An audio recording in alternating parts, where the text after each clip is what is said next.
So the next topic Chu and I wanted to talk about on this episode today for Mother's Day is one thing that Hmong wives should never make their husbands do. That one thing is to make your husband choose between his mother or you, his spouse. Yes, that is probably the struggle of every man in the world. I mean, unless their mother is like shit, but that's more of the exception than the norm. Yeah, so we're not talking about, the evil mother-in-law that you live with who just treats you like shit, and, you can't ever live any life of normalcy. Those are probably the exceptions more than the norm. We're talking more so the normal situations where you are in the absence of that toxic dynamic between mother and ya. And quite simply put, I think in a lot of these situations, it's you're a ya with a husband who lives away from their mom, and you're not really around that influence most of the time. And so, Chu, I think the reason why Hmong women should never do this is because it just builds a lot of resentment in their husbands. Well, yeah. Well, truthfully, man, I can't really speak to this because my wife is perfect. So, I don't have this problem, And the other thing is, if I do want to stay married, this isn't the kind of stuff I talk about. Well, I'm not married any longer. And so I can share my personal story with our audience so that if we have women in our audience, they can truly understand what I mean when I say that. And so that maybe it's a bit more impactful for them to understand why they should never do this to their Hmong husbands. Mm-hmm. So I, was in a situation early in my marriage where I had to essentially choose between my wife or my mom. And whoever I was not going to choose that night was going to be leaving the house. It basically sucked. It's a lose-lose situation at that point. For sure. You're backed in the corner. And of course, I chose my wife at the time because she's the mother of my child. She's a person who I'm going to be spending the rest of my life with, or at least thought so at that time. And so that's who I went with. And yeah, Chu, when I did that, man, after that, when I was going to sleep, dude. Shit. It was that bad. Dude, I agree. Dude. I don't blame you, dude. Because I do understand exactly what you said. Like, this is, the mother of your child or your children, This is your forever spouse, So of course you would choose her. And I would tell most guys too, if they ever got stuck in that situation, that they should probably be choosing their spouse. Because again, your life is made with your spouse and it's not made with your mom. Mm-hmm. But I do want to be fair to my ex-wife, though, because people make mistakes. We were relatively new in our marriage, so we were still working through a lot of issues and figuring out the boundaries of our marriage. And she did eventually realize that this was something that she should not have done. And she and my mom have addressed it, and they have gotten over it, and it never happened again. So I do want to give her credit for realizing it and fixing it with my mom. I think that takes a lot of character for a person to be able to realize that and to be able to admit and apologize and fix things from that situation. I feel like the reason why women do this, is because of their insecurities. They can't stand to have another woman in your life, even if it's your mom. To us, that's crazy. To them, that might be normal. I don't know. Yeah. But yeah, what better way to prove your love to them than to make them choose between your mother and them? Yeah, that is just the dumbest thing in the world to do. It is. But if the underlying issue is the woman feels a lack of love from her husband, then address that issue in a healthy way.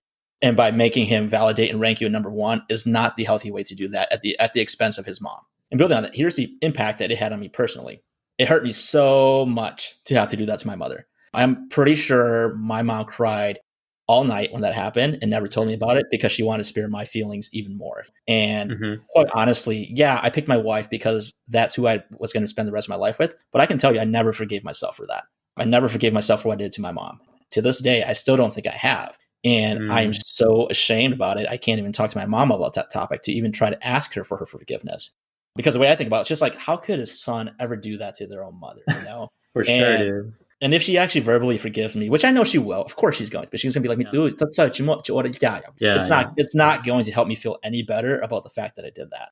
And I'm not going to lie to you, that became a problem in our relationship that I kind of just harbored, and it was really hard for me to cover from. And even though, my ex-wife and my mom, they worked through it, I never actually worked through it. And I know I owned that, I know I needed to work through it. But every time I thought about that situation, I resented my ex-wife for putting me through that situation. So women, on one hand, think and feel great because a man is choosing them over their wife. But the implications of what that does to their Hmong husbands is I think it makes them resent their wife for doing that. Oh yeah, for sure. But it's a huge issue. And the way I see it is there is a way through it though. You can overcome it still. If you can see it from your wife's point of view and fully understand where she's coming from, you could probably slowly start to forgive her because now you can understand her a little bit better as to why she acted out in that way, how that situation came about. I disagree, though. I can't think of a Mhm. situation where that is ever a valid thing to do. It is based on selfishness. The reason is not because they need you to pick your mom over them. The reason is because they don't feel you love them enough. And so they need to address, like, why is it that they feel you don't love them? If they say they don't feel you don't love them because you won't choose your mom over them, that is dumb and selfish No, thinking. but that's not my point, though, Ming. My point is not to put yourself in their shoe to validate what they did. It's to understand what they did and what led to it. It's still wrong, but if you can Sure. understand them, then you can start to forgive them. Because obviously, like when you think about yourself, when you've done something horribly wrong, you want someone to forgive you. But then when you did that, you didn't think that in that moment you weren't thinking that this is wrong. You're like, I don't give a fuck. I'm going to do what I want to do. But then that doesn't make it right. But then Yeah. you still did it. I mean, I understand that. Like, I have come to like forgive her. The resentment was probably building because I never forgave myself. I could, Because no, how I can can you ever? understand that. No, How can I you? could Yeah. definitely understand that. Because, the few times I hurt my mom, like, shit, I never forgiven myself either. It's like Right. almost impossible to forgive yourself because how the fuck can you ever do that to the women that gave birth to you and like gave Yeah. you all this love, So I Yeah. get it. Yeah.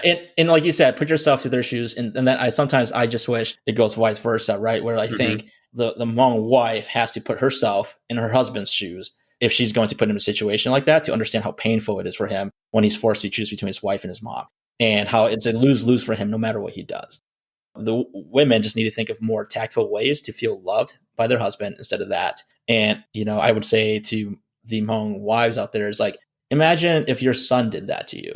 Hmm. Would that hurt you? Now, you might cop out and say, I would be okay. Like, my son can wear whatever he wants, and I don't expect anything from my son. But you only say that until it actually happens. Yeah. And I think And a then, healthy way to go about this is to have this conversation before it comes about. absolutely. And that's a perfect point because I have had some girlfriends, like not girlfriends, like romantic girlfriends, but like friends who are women. When they've gotten married, they have told me that the first thing their mother told them, as they're getting married, is like that they should never ever make their husbands choose between her, the daughter, or his mom.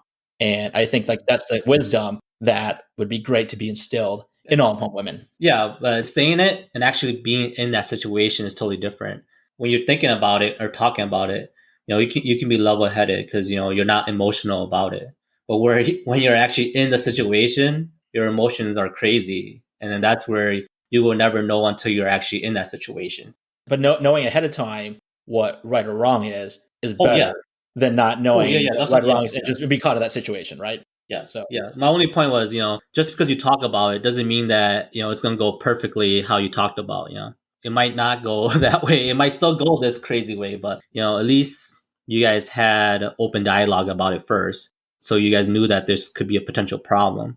And that can help you foster a stronger relationship in the right. future. And that's what I'd probably say to like new couples who are getting married. It was Hmm. like you got to talk about boundaries and figure out what they are. And like this is one thing that you probably just need to lay expectations on and make sure you're both on the same page. So that when the wife is hitting a breaking point, like the husband knows that he needs to already step in before that happens, right? And to help navigate that situation instead of letting his wife get to a point where then now he is stuck choosing. And I know I said this before, yo, but damn, dude, us Hmong men, we're not good listeners, man. When our wife is like, "Your mom is pissing me off," we're like, "Okay, 我现在 like relax, it's only one night." And then 10 minutes later, they'll be like, "Hey, your mom's pissing me off," and you're like, "Dude, relax, it's okay." And then like 10 minutes later, like your mom's pissed me off. Like I told you to relax, and then she's like, "Fuck you, bitch." This is what I told you. I fucking hate your mom, blah blah blah. Then it gets out of control. So we have to take our wives seriously the first time around versus like brushing them off until it's a fucking nuclear warhead, and that shit just fucking explodes. So Bottom line, it's a tough situation, and both sides play a role in preventing it from happening. But at the end of the day, they should never make you choose. And the reason why we picked this specific topic is I feel like this decision could be the make it or break it in your marriage. Mm-hmm. Like that's how important it is to like Hmong men, our relationship with our mothers. If your husband can't get over it, then it's never gonna be the same. It's gonna, eventually break down, and you guys are gonna get divorced. Yeah, But because mhm. I want to build that because what I'll say is like Hmong men, we can get over a lot of things. Oh I, yeah, I think like for sure, dude. we're pretty simple, right? We talked about what men want in Yeah. our last episode, and it's like if you don't love me, okay, maybe I can deal with that, right? If you don't do these other things, fine, I can probably deal with that. But like if you don't respect me, and I think this falls right into the respect realm. It's like if you don't respect me and you make me feel like shit for having to choose you over my mom, like that is a very tough one to work through. Well, yeah, because the fact that you said yourself, like, you never forgave yourself for this, that goes hand in hand with the respect. Like, you made me feel so bad Mhm. that I can never get over this. That's really powerful. And Yeah, that's really important. and what I will say is, now knowing what I know now, and my inability to have gotten over this, if I were ever put in that situation again, I'm choosing my mom because I know what that did to me, and I don't ever want to go through that kind of pain again. And if I'm going to be with a spouse who doesn't know how to navigate that and will put me in a situation like that out of selfishness, that's not someone I want to deal with, anyways. Well, yeah, and, you only have one mom. Hmm. You can have multiple wives. That's exactly. That's exactly